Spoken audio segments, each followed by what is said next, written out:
Hello दोस्तों। आपका अपना चैनल एबीसी विश्वमन में आपका स्वागत है। आज आरपीएफ कांस्टेबल 2025 का सेट लगा रहे हैं।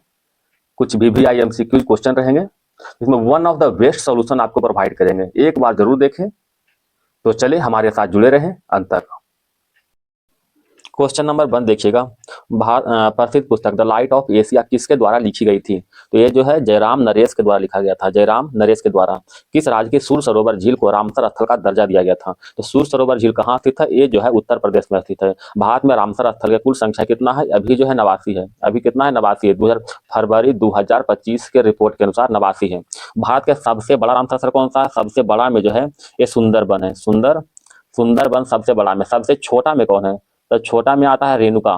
कौन है? रेणुका झील आता है सबसे छोटा में। अच्छा, सबसे ज्यादा कहाँ है? तो सबसे अधिक जो है ये तमिलनाडु में सबसे अधिक है। तमिलनाडु में सबसे अधिक रामसर स्थल है मैक्सिमम। ठीक है, सबसे अधिक तमिलनाडु में स्थित है। और सबसे जो है पहला कौन है? सबसे पहला रामसर स्थल भारत में जो है ये जो है चिल्का झील है। कौन है? चिल्का झील। चिल्का झील सबसे पहला रामसर स्थल है। और ये कौन है? केवला देव। दो गो है सबसे पहला में, केवला देव और चिल्का, दोनों जो है सबसे पहला में है। ठीक है, कुछ देख लेते हैं। रामसर स्थल अंग पक्षी संरक्षण रिजर्व कहाँ स्थित है? कर्नाटक में। अघनाशिनी मुहाना कर्नाटक में। ये सब जो बता रहे नवीनतम वाला है। ठीक है, मगधी कीड़े संरक्षण रिजर्व ये भी कर्नाटक में स्थित है। चलिए क्वेश्चन नंबर 3 की ओर चलते हैं। जब कोई वस्तु वृत्तीय पथ में गति करता है तो घूर्णन करती हुई वस्तु पर केंद्र की ओर लगने वाला बल क्या कहते हैं? तो उसे अभिकेंद्रीय बल कहते हैं। अभिकेंद्रीय बल। ठीक है, इसका उदाहरण क्या है? इसका उदाहरण भी कुछ देख सकते हैं। गेंद को डोरी से बांधकर जो है घुमाना अभिकेंद्रीय बल का उदाहरण है। कार को मोड़ना ये भी अभिकेंद्रीय बल का उदाहरण है। ठीक है, ग्रह सूर्य के चारों ओर चक्कर लगाना। अच्छा, आप केंद्रीय बल किसे कहते हैं? आप केंद्रीय बल वह बल है जिसके कारण गतिशील वस्तु को केंद्र से दूर भगाने की प्रवृत्ति होती है, उसे अब केंद्रीय बल कहते हैं। इसका उदाहरण मालूम होगा, दूध से क्रीम निकालना, ये सभी जो है अब केंद्रीय बल का उदाहरण है। Question number 4। वस्तु किसी वस्तु को निश्चित ऊंचाई से भूमि पर गिराया जाता है, तब यह वस्तु जो है भूमि को छूता है। इसमें से कौन सा ऊर्जा निहित होती है? तो इसमें जो है गतिज ऊर्जा को निहित होती है। अतः गति ऊर्जा का सूत्र मालूम होगा ना, तब गति ऊर्जा का सूत्र जो है 1/2 mv²। ठीक है, इसका इकाई क्या है? तो इकाई जो है जूल है। ध्यान रखिएगा, इकाई जूल है। स्थितिज ऊर्जा, इसका सूत्र क्या होता है? इसका सूत्र होता है mgh। इसका बीमीय सूत्र क्या होता है? इसका बीमीय सूत्र देखिएगा ml²T−2। ये बीमीय सूत्र है। ठीक है, क्वेश्चन नंबर 5 की ओर चलते हैं। चालक ताप की पीवीसी द्वारा कोटिंग करके रोका जाता है, किसको रोकते हैं? तो ये जो है शॉर्ट सर्किट को रोकते हैं। किसको? शॉर्ट सर्किट को। अच्छा, शॉर्ट सर्किट का जो फ्यूज है, ठीक है, शॉर्ट सर्किट का जो फ्यूज होता है किससे बना होता है? ये जो है शीशा और टीन से मिलकर बना होता है शॉर्ट सर्किट का फ्यूज। क्वेश्चन नंबर 6 देखिएगा। एक फेमटो बराबर क्या होता है? तो एक फेमटो बराबर जो होता है 10⁻−15 मीटर होता है। 10⁻−15 मीटर होता है। ठीक है, आइए 10⁻15 मीटर क्या होता है? ये पेंटा कहते हैं, पेंटोमीटर। ठीक है, पेंटामीटर। ध्यान रखिएगा। 10⁻−12, 10⁻12 जो है ये क्या होता है? पिकोमीटर। पिकोमीटर। एक होता है 10⁻12 मीटर। ध्यान रखिएगा, 10 पावर जो है 12 मीटर, इसको यहाँ पर -12। ठीक है, यहाँ 10⁻12 मीटर क्या होता है? 13 मीटर। 13 मीटर। 10⁻18, 10⁻18 जो होता है एक्सामीटर होता है, एक्सामीटर। और 10⁻−18 क्या होता है? तो 10⁻−18 जो है अट्टोमीटर। ठीक है, ध्यान रखिएगा, अट्टोमीटर। कुछ और देख लेते हैं इसमें। अच्छा, एक माइक्रोन, ये सब इंपॉर्टेंट है। एक माइक्रोन कितना होता है? 10⁻−6 मीटर होता है, एक माइक्रोन बराबर होता है। ठीक है, एक अंगेस्ट्रम बराबर कितना होता है? 10⁻−10 मीटर होता है एक अंगेस्ट्रम बराबर। अच्छा, एक डोबसन बराबर कितना होता है? 10 माइक्रोमीटर। ध्यान रखिएगा, 10 माइक्रोमीटर एक डोबसन बराबर होता है। क्वेश्चन नंबर 7 की ओर बढ़ते हैं। किसी वस्तु अपनी स्थितिज अवस्था में चलना प्रारंभ करती है और 2 सेकंड में 5 मीटर पर सेकंड की गति प्राप्त करे तो त्वरण क्या होगा? त्वरण का सूत्र मालूम होगा। त्वरण का सूत्र होता है वेग में परिवर्तन। वेग में परिवर्तन अब बटा में क्या होता है? समय। तो वेग में परिवर्तन कितना हुआ? 5 मीटर पर सेकंड। अब बटा समय में 2 कितना हो जाएगा? ये 2.5 मीटर पर सेकंड जो है इसका आंसर हो जाएगा option number C. Question number 8 देखिएगा। बल और विस्थापन का गुणनफल क्या कहलाता है? तो बल और विस्थापन का गुणनफल जो है ये कार्य कहते हैं। क्या कहते हैं? कार्य। W बराबर आप पढ़े होंगे, W बराबर Fs। ठीक है, अच्छा, संवेग, संवेग किसको कहते हैं? तो संवेग जो है किसी वस्तु के द्रव्यमान और वेग के गुणनफल को संवेग कहते हैं। P बराबर क्या होता है? mv है, द्रव्यमान अगुणे वेग। ठीक है, संवेग जो है एक सदिश राशि है। इसका एसआई मात्रक क्या होता है? तो केजी मीटर पर सेकंड। केजी मीटर पर सेकंड जो है इसका एसआई मात्रक होता है। एक देखिए त्वरण है। त्वरण किसको कहते हैं? तो वेग में परिवर्तन के दर को त्वरण कहते हैं। वेग में परिवर्तन के दर को त्वरण, इसका मात्रक क्या है? मीटर पर सेकंड स्क्वायर। मीटर पर सेकंड स्क्वायर। क्वेश्चन नंबर 9 देखिएगा। ठीक है, प्रभावी राजस्व घाटे की संकल्पना को सर्वप्रथम किस वर्ष बजट में लागू किया गया था। तो किस वर्ष लागू किया गया था? तो ये जो है लागू किया गया था 2011-12 में, है 2011-12 में लागू किया गया था। अच्छा, बजट से हमें याद आ रहा है कि रेल बजट को आम बजट में कब मिलाया गया? तो ये विलय जो है 2016 में इसको विलय किया गया था। ठीक है, इसको संसद में पेश कब किया गया था? संसद में पेश 2017 में किया गया था। अच्छा, ये जो विलय जो किया गया था किस समिति की सिफारिश पर? तो ध्यान रखिए, विवेक देव राय समिति की सिफारिश पर इसको जो है विलय किया गया था। ठीक है। अच्छा, रेल बजट को आम बजट से अलग कब किया गया था? रेल बजट को आम बजट से अलग जो है 1924 में किया गया था। 1924 में, है ना, किस समिति की सिफारिश पर? तो एक वर्ष समिति की सिफारिश पर, एक वर्ष समिति की सिफारिश पर इसको जो है अलग किया गया था।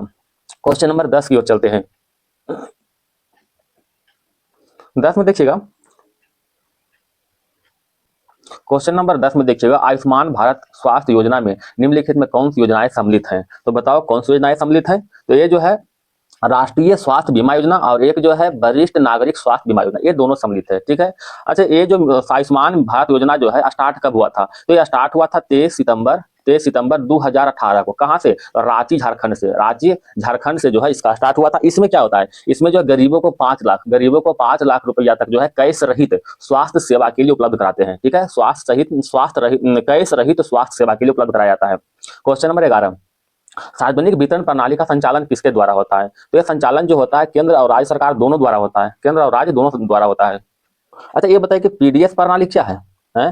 पीडीएस प्रणाली जो है, पीडीएस प्रणाली क्या है?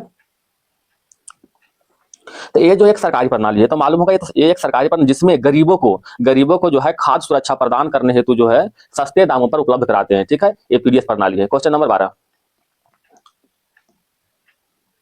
राजकोषीय नीति का संचालन किसके द्वारा होता है? तो यह संचालन जो होता है वित्त मंत्रालय के द्वारा होता है। ठीक है, वित्त मंत्रालय के द्वारा। एनएसओ ये क्या है? तो एनएसओ जो है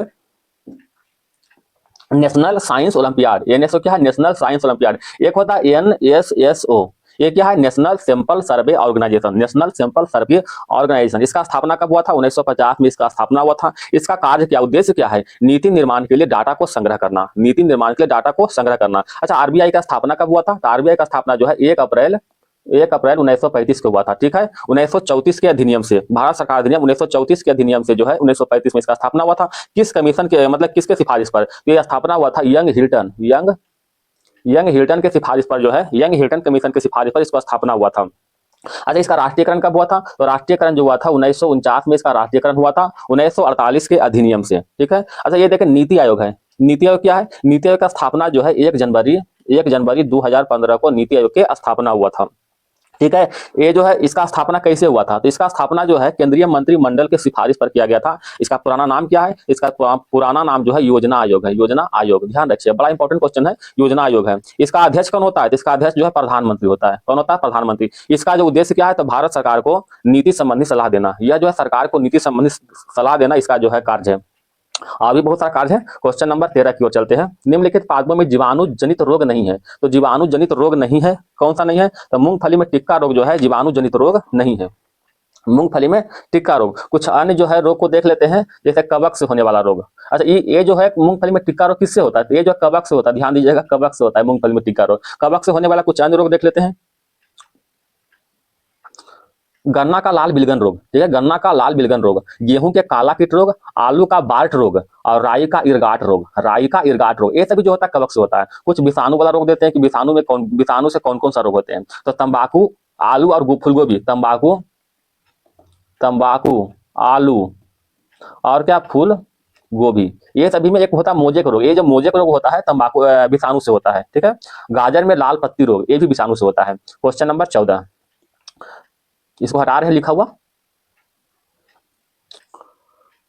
भिटकर द्वारा 5 किंगडम क्लासिफिकेशन निम्नलिखित में कौन सा समूह शामिल नहीं है? भिटकर द्वारा प्रतिपादित 5S क्लासिफिकेशन में कौन सा जो है समूह शामिल नहीं है? थोड़ा बोले मिस्टेक करा, 5S यहाँ हो रहा, 5 किंगडम क्लासिफिकेशन। तो इसमें जो है कौन शामिल नहीं है? तो इसमें जो है प्रोटोजुआ शामिल नहीं है। अच्छा, 5 किंगडम में कौन कौन सा जीव आते हैं? कौन कौन सा है? तो मोनेरा, प्रोटिस्टा, कवक, प्लांटे, ठीक है, एक है एनीमेलिया। कौन कौन है? मोनेरा, प्रोटिस्टा, कवक, प्लांटे, एनीमेलिया, है ना। तो इसमें जो प्रोटोजुआ नहीं आया, तो इसमें प्रोटोजुआ शामिल नहीं है। अच्छा, 5 किंगडम जो है इसका जो है शुरुआत कब से हुआ था? तो 1969 से इसका शुरुआत हुआ था 5 किंगडम का। क्वेश्चन नंबर 15 की ओर चलते हैं। जब प्लाज्मा में फाइब्रोनोजिन नामक प्रोटीन निकाल दिया जाता है तो शेष प्लाज्मा क्या कहते हैं? तो शेष प्लाज्मा को जो है सेरम कहते हैं, सेरम। अच्छा, प्लाज्मा में जल की मात्रा कितना होता है? प्लाज्मा में जल की मात्रा जो होता है ये 90 से 92% होता है, ठीक है, 90 से 92%। अच्छा, प्लाज्मा जो है रक्त के मात्रा का 55% होता है, 55% रक्त की मात्रा का। मानव शरीर में रक्त कितना होता है? तो शरीर के वजन का 7% है, शरीर के वजन का। क्वेश्चन नंबर 16 कहता कौन सा जो है विषाणु जनित रोग है? अच्छा, हम विषाणु जनित रोग के लिए कुछ ट्रिक लिखे हैं, इसको देखिएगा, इधर देखिए लिखा हुआ है। कौन कौन सा जो होता है विषाणु से? कहता रेखा हमें हिट करके जो है पीछे छोड़ गई। पीछे को आप पोइचे पढ़ना, ठीक है, याद रखने के लिए पीछे है पोयचे, पोइचे पढ़ना है, ठीक है। तो रेखा हमें हिट करके पोइचे छोड़ गई। रेखा, रे से क्या होता है? रेबीज, एक सेकंड, रेबीज, ठीक है। फिर खासरा, ह से हार्पीज, लिखने में अगर मिस्टेक हुआ माफ कीजिएगा। Meningitis, meningitis, hepatitis, hepatitis, trachoma, trachoma, polio, AIDS, चेचक, चेचक, ये जो है कुछ नहीं इसमें है। अच्छा, ये भी है छोटी माता, छोटी माता भूल गए थे। तो ये देखिए गलसुआ, गलसुआ। ये फिर ये क्या है? इन्फ्लुएंजा, इन्फ्लुएंजा, रेबीज, खासरा, herpes, meningitis, hepatitis, trachoma, polio, AIDS, चेचक, छोटी माता, गलसुआ, इन्फ्लुएंजा, ये सभी जो है विषाणु से होता है। रेखा हमें हिट करके पोइचे छोड़ गई, पोइचे को पीछे पड़ना है, ठीक है। तो इसका आंसर तो मालूम हो गया होगा, ऑप्शन नंबर सी पेचिस। निम्नलिखित में जो है कौन सा युग्म सही नहीं है? तो कौन सा युग्म सही नहीं है? विटामिन डी, विटामिन डी से गठिया रोग होता है, ये सही है। विटामिन सी से मसूड़ों में रक्त आना। विटामिन ए, विटामिन डी से गलती बोल दी, विटामिन डी से रिकेटस होता है। विटामिन सी मसूड़ों में रक्त आना। विटामिन ए गठिया, ये गलत है। विटामिन ए गठिया नहीं होता है, विटामिन ए से रतौंधी होता है। क्या होता है? रतौंधी, ठीक है। अब विटामिन B1 वेरी वेरी भी सही है, ऑप्शन नंबर सी। अच्छा, कुछ विटामिन का नाम देख लेते हैं इसमें, ठीक है, देखिएगा। कुछ विटामिन का नाम देखते हैं। विटामिन ए, विटामिन ए क्या कहते हैं? रेटिनॉल, रेटिनॉल, इससे क्या होता है? रतौंधी होता है, ठीक है। विटामिन B1, इसको थायमिन कहते हैं, क्या कहते हैं? थायमिन, ठीक है। विटामिन B2, अच्छा, इससे क्या होता है? बेरी बेरी रोग होता है, ठीक है। विटामिन B2 राइबोफ्लेविन, राइबोफ्लेविन कहते हैं इसको, ठीक है। इससे किलोसिस रोग होता है। क्या होता है? किलोसिस रोग होता है, ध्यान दीजिए, किलोसिस रोग, पूरा हम लिख नहीं रहे हैं। विटामिन B3, विटामिन B3 से क्या होता है? निकोटीनिक अम्ल, निकोटीनिक अम्ल, निकोटीनिक अम्ल, इससे क्या होता है? पेलागा रोग होता है, पेलागा रोग होता है। विटामिन B5, B5 से क्या होता है? पेंथोनिक अम्ल होता है, ठीक है। इससे क्या होता है? चर्म रोग होता है, चर्म रोग और जनन क्षमता में कमी, जनन क्षमता में कमी होता है। B7 को बायोटिन कहते हैं, क्या कहते हैं? बायोटिन कहते हैं। इससे क्या होता है? बालों का झड़ना, बालों का झड़ना, ठीक है। विटामिन B9, इसको क्या कहते हैं? B9 को कहते हैं फौलिक अम्ल, फौलिक अम्ल कहते हैं। इससे क्या होता है? रक्त क्षीणता होता है, रक्त क्षीणता। B12 से साइनोकोब्लामिन, ध्यान रखिए, B12 क्या? साइनोकोब्लामिन, साइनोकोब्लामिन, इससे क्या होता है? तंत्रिका तंत्र में विकार होता है, तंत्रिका तंत्र में विकार। विटामिन सी को जो है एस्कार्बिक अम्ल कहते हैं, विटामिन सी एस्कार्बिक अम्ल, एस्कार्बिक अम्ल, इससे क्या होता है? स्कर्वी रोग होता है और मसूड़े में रक्त आता है, ठीक है। विटामिन डी क्या है? लिखने बराबर, विटामिन डी इसको कहते हैं कैल्सीफेरॉल कहते हैं। इससे क्या होता है? सूखा रोग होता है, ठीक है। तो vitamin A retinol, vitamin B1 thiamine, B2 riboflavin, B3 nicotinic अम्ल, B5 पेंटोनिक अम्ल, B7 बायोटिन, B9 फौलिक अम्ल, B12 साइनोकोब्लामिन, विटामिन सी एस्कार्बिक अम्ल, ठीक है। विटामिन डी मालूम तो होगा कैल्सीफेरॉल, कैल्सीफेरॉल, ठीक है। क्वेश्चन नंबर 17 के बाद 18 की ओर चलते हैं।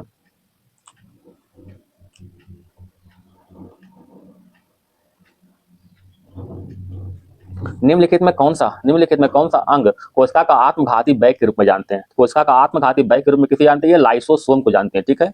लाइसोसोम यह कोशिका के साइटोसोल में पाया जाता है। कहाँ? साइटोसोल में, यह कोशिका के साइटोसोल में पाया जाता है। इसका खोज किसने किया था? क्रिश्चियन रेने डे ने किया था, क्रिश्चियन रेने डे। अच्छा, कोशिका का पाचन तंत्र भी कहते हैं इसको, क्या कहते हैं? कोशिका का पाचन तंत्र, पाचन तंत्र कहते हैं, ठीक है।